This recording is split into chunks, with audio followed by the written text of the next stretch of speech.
Hey, what's up? This is Chosen, and in this video, we're going to be taking a quick dive into a topic that was on my mind recently, and that is it worth it for an endgame player or someone who can get the Nightmare and Ultra Nightmare clan chests? Is it worth it to take the time to dive in and fight brutal every day to get those rewards? And how do those rewards compare to Nightmare and Ultra for the people that are able to hit those chests? And how much are you missing out on if you don't take the time to hit brutal? And answer some of these questions that I was finding myself, because what I do typically is I will one key Ultra and then one key Nightmare, and then I'll just be done with clan boss for the day. So I got to thinking, maybe later in the day when I generate another clan boss fight, maybe I should take the time to do brutal, and how much am I missing out on by not doing that? So I am going to share what I ended up thinking in terms of my thought process after looking into this for a little bit, so we can maybe figure out, if you're a progressing account, how much you're missing out on by not getting to Nightmare or Ultra yet,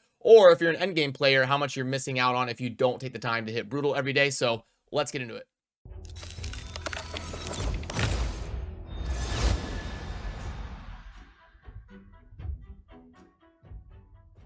Alrighty, so first of all, I want to talk about something that I did not know for a long time, and maybe some of you out there don't know this as well. The clan boss chests actually overlap a little bit. So I used to think for the longest time that each clan boss has its own set of chests, and then you move on to the next clan boss, and it has its own set of chests. But that's not true. You'll see here on Nightmare, the second best chest is a Grand Master chest, and then on Brutal, the max chest is going to be a Grandmaster chest, which means that both Brutal and Nightmare are sharing a Grandmaster chest. It's just where it shows up in terms of the overlap and progressing to a new tier. So just something to keep in mind when you're thinking about how these rewards are going to work and which clan boss you want to be spending your keys on.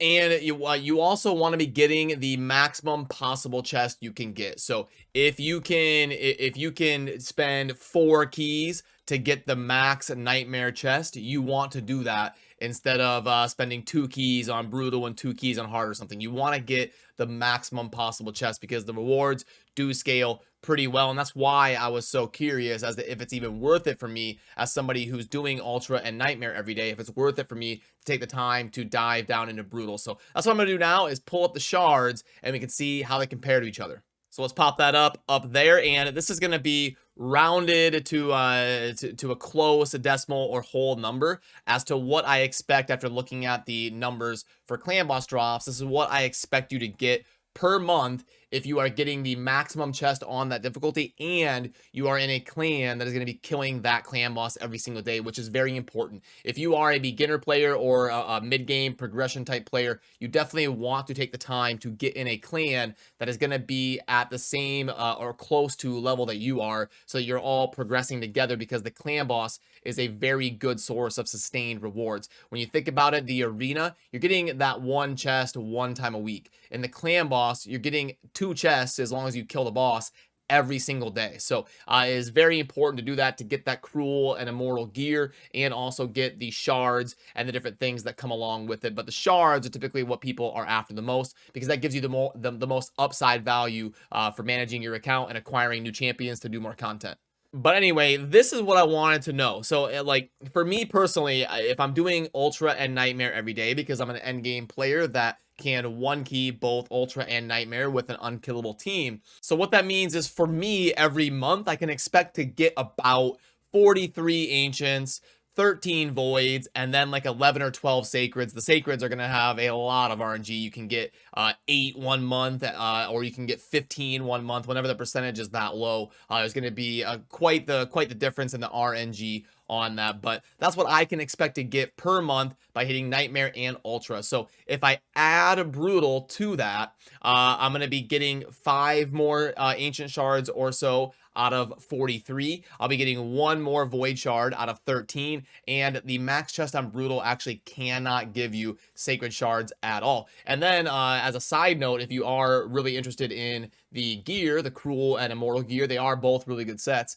especially for like faction wars and just kind of generally building champions that you want to use for maybe the Hydra, secret rooms or stuff. Cruel and Immortal are awesome filler sets. You can see there that, well, you can't see there, obviously, this is just the shards, but what I'm trying to tell tell you is that you can actually only get 6-star gear from Ultra Nightmare. So I know some people think you can get 6-star gear, just a lesser chance of it in Nightmare, but that's not true. You're only going to be getting 5-star Nightmare until you get into Ultra and start slamming out those max chests on Ultra. Then you'll start getting some of that 6-star Cruel and Immortal gear. So I think in conclusion, what it's going to end up coming down to for me is I will probably only bother to take the time to do Brutal probably during CVC. When it's during CVC, we can get a little bit more points by acquiring some of that stuff and getting the daily points.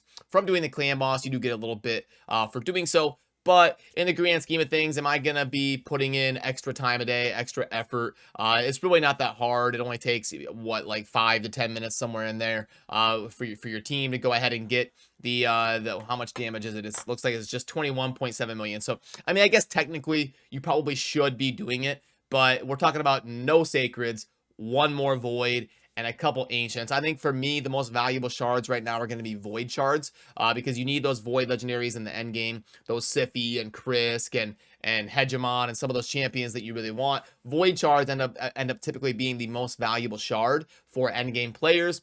And to only get 1 a month in Brutal, really not going to cut it when I'm getting 11 a month in Ultra. The reward just isn't quite there. Now, if the numbers were like 8 or 9 ancients, and then if the voids were scaled up to maybe you get like 4 or 5 in Nightmare and 2 or 3 in Brutal, and you at least have a small chance to get a Sacred, then maybe you get 1 or 2 a month from Brutal, then I probably would have came to the conclusion that it's worth it for me to go ahead and take the time every day to slam those Brutal fights and get all 3 of those chests, Ultra, Nightmare, and Brutal, even when there's not a CVC live.